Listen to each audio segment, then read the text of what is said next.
Boa tarde, pessoal. Tô entrando aqui nessa live para falar um pouquinho para vocês sobre o assunto pai, né? Por que eu tô trazendo esse assunto hoje? Primeiro, para trazer um pouco mais de clareza para ti que de repente, né, nunca constelou, não fez nenhum atendimento com terapia de identidade, mas que tem questões com o teu pai. Então, né, vou trazer algumas informações aqui, vai ser uma live informativa. Em segundo lugar, para convidar vocês para participar de uma dinâmica sistêmica que vai acontecer hoje à noite pela plataforma do Google Meet, né? Hoje à noite vai ter uma dinâmica chamada Recebendo o Impulso do Pai para ir para a Vida, né? Para quem me acompanha sabe que semana passada eu fiz Recebendo a Vida e o Sucesso através da Mãe. Uns dias atrás a gente começou pela Recebendo, né? A força da ancestralidade, porque vocês já perceberam que nós somos os herdeiros da terra, que quem veio antes para essa terra, que foram nossos ancestrais, nos deixaram a terra de presente. Então é sobre isso, né? A gente trabalhou essas energias e hoje então a gente à noite vai trabalhar a questão, né, do relacionamento com o pai. E aí, para ilustrar essa nossa conversa, as informações que eu quero passar, eu vou dizer de onde é que eu retirei. Hoje, ao invés de trazer um livro da constelação sistêmica do Bert Hellinger, eu estou trazendo informações de um outro livro que é Simbiose e Autonomia nos Relacionamentos, que é foi escrito por Franz Ruppert, né, que é o criador da terapia de identidade, o IOPT, que também é conhecida, né, a gente apelidou como constelação de intenção, embora o Ruppert diga que não é constelação, tem muita coisa assim que se assemelha, né, e que se fala, se comunica entre a constelação sistêmica e o posicionamento do Franz Ruppert.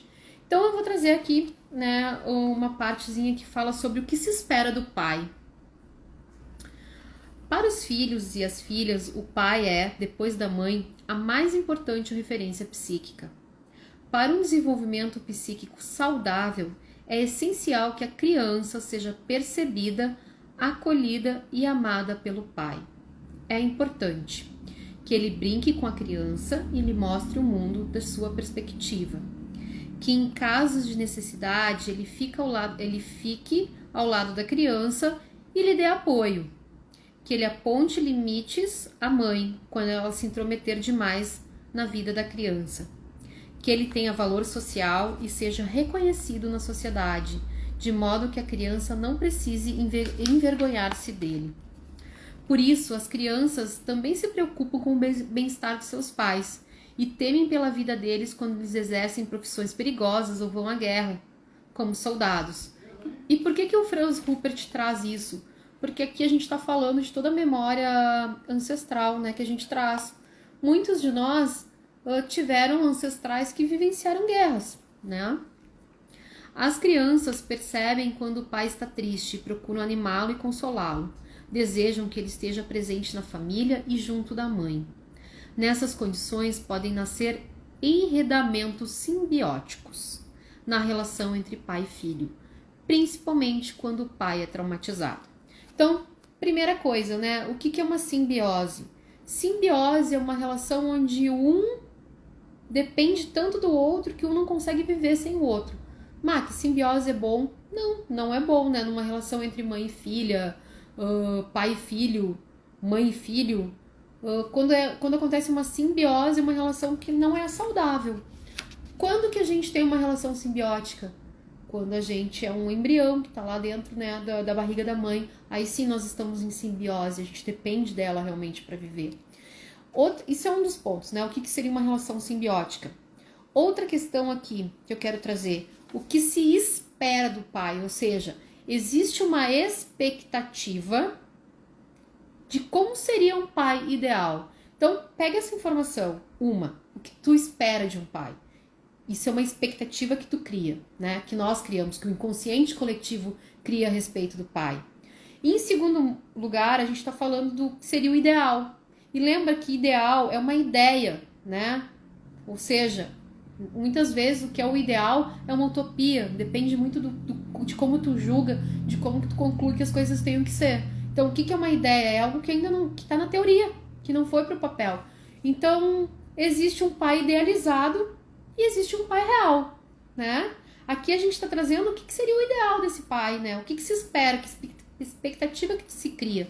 E vocês podem ver que nessa fala do Franz Rupert, o tempo inteiro ele tá falando da criança, né? Ó, que ele brinque com a criança, que ele mostre o mundo, né? Da perspectiva dele, que ele esteja do lado da criança. Ou seja, a gente ainda tá trazendo mais essa questão, né? De como se espera que o pai funcione com a criança. E aqui ainda por cima, no final, o Rupert diz que existe muito enredamento simbiótico entre pai e filho quando esse pai é traumatizado. E vamos combinar, né? Quem não é traumatizado? Quem não possui seus traumas? Quem não tem algum tipo de trauma na vida? Então, por que eu tô trazendo isso? Porque muitas vezes essa expectativa que a gente tem lá quando a gente é criança, e que muitas vezes essa expectativa não é superada, ela pode gerar relacionamento simbiótico com esse pai. Como? Muitas vezes tu rejeita esse pai, né? Tu julga ele e tu acaba querendo funcionar totalmente o oposto dele. Muitas vezes, ao julgar o pai, tu sai do teu lugar de poder de filho e se coloca, né, num lugar que seria o da tua mãe, ou seria dos pais do teu pai. Então, isso tudo gera uma desordem no teu sistema. E aí, eu quero ler mais uma partezinha que fala sobre o pai aqui. Ó, a perda do pai. A relação entre pai e filho merece uma análise especial. O menino costuma amar seu pai acima de tudo. Luta pelo reconhecimento dele. Quer que aprove suas realizações e busque o apoio dele em seus confrontos com o ambiente social. A perda prematura do pai traumatiza o filho e cinde o seu desenvolvimento psíquico, ou seja, corta, né? Nesse caso, ele também não conseguirá mais tarde estar presente para o seu próprio filho. Ou seja, a criança que tem a perda desse pai, e aí pode ser uma perda física, né? O pai faleceu, ou daqui a pouco não veio conhecer esse pai biológico, ou daqui a pouco, lá pelas tantas, o pai se separou da mãe, e aí é um outro assunto que a gente traria em outra live, mas muitas vezes o amor, e aí é o que o Bert diz, o amor do pai só chega nos filhos quando a mãe permite. Esse amor passa pela mãe, né? A mãe tem que dar essa permissão para que esses filhos amem o pai. Estou trazendo aqui o ponto de vista da constelação sistêmica, né? Não quer dizer que seja uma coisa absoluta, mas no geral é assim que funciona. Então aqui o que ele diz, ó. Nesse caso, ele também não conseguirá mais tarde estar presente para o seu próprio filho. Ou seja, se tu como filho sofreu um trauma com o teu pai, teve essa falta desse pai, né? Não teve essa referência, seja que tipo de referência é, porque às vezes a referência pode ser teu pai como uma figura de dor, né? Que te gerou dores, mas tu poder olhar para isso, seja através de uma constelação, de um movimento sistêmico, de um atendimento, né? De alguma terapia, como a terapia de identidade, que é o IOPT, isso faz tu ter a referência. Quando tu tem essa ausência física ou emocional desse pai, o que acontece? Depois, quando tu tiver teus filhos, tu também vai ter essa dificuldade. Por quê? Porque isso foi o que tu aprendeu, foi o que tu herdou, né? Foi esse tipo de funcionamento. Bah, Mac, então não tem o que se fazer. Tem, gente. É só a gente olhar para isso e ressignificar. Primeira coisa, destruir e descriar essas expectativas de como seria um pai ideal, né? Então, muitas vezes, nos movimentos sistêmicos ou numa constelação, tu olha a partir do teu ponto de vista não de uma criança, né? Mas sim de ti adulto agora. Como ressignificar isso, né? Perceber a humanidade do teu pai, reconhecer que teu pai também é humano. E, principalmente, né? Receber a informação de que esse pai te deu o suficiente. Por quê? Porque ele, né, forneceu o espermatozoide, 50% do DNA do gene dele, para que tu fosse gerado. E isso basta. O restante a gente aprende a fazer pela gente, né? Quando tu ainda tá na criança, naquelas exigências, expectativas e projeções, a tua vida acaba não tendo esse impulso de ir pra frente, né? Porque tu tá em conflito com o cara, no caso, que é quem te dá o impulso para ir pra vida, que é o pai. E aí as coisas não funcionam bem no trabalho, muitas vezes tu cria o dinheiro, porque isso tem a ver com a mãe, mas tu não consegue multiplicar esse dinheiro, né? Porque a mãe gesta, o pai leva pra vida. Então, tu cria dinheiro só pro suficiente, né? ou tu não consegue ir adiante num projeto teu, tu procrastina muito, porque te falta essa tomada do impulso do pai, porque tu ainda tá numa expectativa infantil de como ele deveria que ser, de como ele não foi, ou daqui a pouco tu reage, né, tu se revolta contra esse pai, e aí tu acaba muitas vezes repetindo o padrão com os filhos, né. Vou ler mais um pedacinho aqui. Um filho orienta-se muito fortemente pelo comportamento de seu pai. O que o pai faz é considerado pelo filho como uma lei natural, que prescreve como um homem deve agir. Isso é, no fundo, algo positivo se o pai é psiquicamente saudável. Entretanto, quando o pai é gravemente traumatizado e o filho imita suas estratégias de sobrevivência, isso pode tornar-se perigoso para o filho e o ambiente dele. E aqui ele fala, né, sobre outros traumas que podem ser gerados. Mas onde é que eu quero chegar também com essa conversa?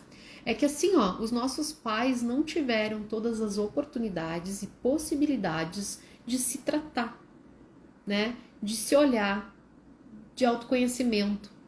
Então, o que acontece hoje, tu adulto, que de repente está passando por essa live, ou conhece alguém que está em algum perrengue, é sobre isso. Hoje a gente tem possibilidades e alternativas para poder ressignificar tudo isso, né? Para tomar aquilo que é importante e o restante é o seguinte, né? Toma a vida e vai pra frente. Ai, Má, que é fácil pra te falar. Gente, eu sou consteladora já faz muito tempo, né? E a constelação, diferente das ferramentas do Access Consciousness que eu fui buscar pra ter mais possibilidades com os meus clientes de fisioterapia e de osteopatia, as constelações eu comecei me tratando, né? Eu tive toda uma caminhada de primeiro tratar as minhas questões, participar de grupos, né? Participei de muitas constelações e aí depois, a partir disso, eu comecei a estudar constelação. Isso já faz mais de 8 anos, ou até mais, né? Porque o tempo passa tão rápido. E depois é que eu fui me tornar consteladora, na pandemia tive a oportunidade de fazer um atendimento para mim com o método de OPT. E aí, a partir de ter feito um atendimento, eu gostei tanto que depois eu vim fazer o curso com o Franz Ruppert de OPT, e hoje eu trabalho com a constelação de intenção, que é o método de OPT, associada, né, com a constelação sistêmica. Mas onde é que eu quero chegar com tudo isso? É que pode ser um processo que muitas vezes não é fácil e é doloroso, mas o que é importante? No momento que tu olha para tudo isso, tu modifica o padrão, tu não passa o trauma adiante para os filhos, né, ou para quem veio depois de ti. E enquanto a gente não olha para isso e não faz as ressignificações, a gente acaba tendo uma vida menos fluida, menos fácil e deixa isso para quem veio depois resolver. E na próxima geração as coisas sempre se apresentam de maneira mais intensa. Por quê? O objetivo da vida, o objetivo do nosso sistema é incluir tudo. E no momento que tu exclui alguém do teu sistema, por exemplo, né? Vamos pegar um exemplo feminino agora, porque o Franz Ruppert trouxe bastante exemplo do filho, né? Vamos pegar o exemplo da mulher, né? Uma mulher, por exemplo, que toma a dor da mãe. A mãe se separou do pai, ou esse pai abandonou essa mãe, e aí essa mulher cresce tomando as dores dessa mãe. Muitas vezes ela quer ser mais forte do que a mãe, então se bota numa posição de mais guerreira, né? É uma mulher que muitas vezes intelectualmente vai pra frente, faz muitos cursos. No trabalho, muitas vezes ela assume papéis de liderança, porque ela toma o lugar do pai. E aí o que acontece? Rejeita esse pai. Pode ser que no trabalho ela vá pra frente, né? Que ela consegue liderar, que ela intelectualmente se desenvolva muito, mas muitas vezes os relacionamentos dela amorosos não vão pra frente, né? Ela, por ter uma energia masculina muito intensa, de ocupar esse lugar do pai, né? De reagir a esse pai, tomar a dor da mãe, ela sai do seu lugar de poder de filha, né? Muitas vezes ela se desloca para um lugar ali onde que ela, muitas vezes ela se põe no papel do marido, da mãe, né? Ou ela se põe no papel do homem da família. Ela vai sempre, ela é a guerreira. Então, muitas vezes ela entra em relacionamentos que são com homens mais frágeis, que dependem dela para tudo. Ou daqui a pouco ela não para em nenhum relacionamento, porque ela não acha que nenhum homem esteja à altura dela. Então, os relacionamentos acabam sendo tóxicos. Em outros momentos elas podem ter tanta demanda, se sobrecarregar tanto, que começa o corpo a ter doenças, né? A ter sintomas. Então, muitas vezes viram workaholic, né? Que é quem trabalha demais, porque daí ela não olha para o outro lado, ela tenta compensar. Ou são mulheres que daqui a pouco desenvolvem o vício do álcool ou de outras drogas, né? Até drogas lícitas também, medicações. Enfim, a relação, quando a gente não trabalha essa relação, né, com o pai, de perceber a humanidade nesse homem, que muitas vezes ele só deu aquilo que ele recebeu e nada mais. E até porque nas gerações nas gerações anteriores à nossa, não tinha tanta possibilidade de atendimento, tratamento, né? E a gente ainda vem de um país aqui no Brasil muito machista. Então, quando se falava numa terapia convencional uns anos atrás, o que os homens normalmente diziam? Não, isso é pra louco, né? Não, isso é pra gente fraca. Não, o homem não precisa disso, o homem não chora. Então, os homens ainda vêm de uma dificuldade maior. Hoje os homens estão se abrindo, né? Hoje, na verdade, a sociedade está se abrindo para essas terapias quânticas, essas terapias energéticas. E o Access Consciousness, por exemplo, não é uma terapia, é uma ferramenta. Mas quando eu falo de Yopti, por exemplo, que foi quem eu trouxe o Franz Rupert, isso é uma terapia de identidade, né? Onde a partir de tu olhar para o que te gerou o trauma, tu pode se liberar desse trauma. Então, hoje os homens estão se abrindo para isso. Hoje as mulheres, né, têm mais acesso a isso. Antes o acesso era muito restrito, era para poucos grupos. Então, por que, né, a gente continuar no papel da criança, da vítima, na expectativa de como teria que ser nosso pai? Eu tô falando do pai hoje, nós já falamos da mãe sobre isso. Isso nos desempodera, né? Isso faz a gente ficar no vitimismo. E aí se diz, né, a criança, a vítima não cria dinheiro, não tem sucesso, porque ela fica esperando do outro. E aí eu aqui posso fazer também uma conexão com a energia, né, falar um pouquinho dos arquétipos, das figuras arquetípicas femininas. Então eu trouxe, né, a guerreira, por exemplo. Aquela que daqui a pouco rejeita esse pai, vai pro lugar, né, sai do seu lugar de filha, abre mão do seu poder feminino para ir pra guerra, para ir pra luta, para estar sempre na sobrevivência, né.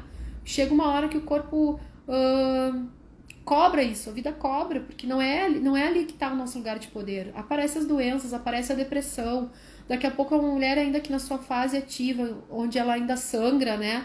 Ela ainda consegue manter uma vida superativa, sem olhar para tudo isso. Mas lá adiante, daqui a pouco, quando tu entra no período da menopausa, o que acontece?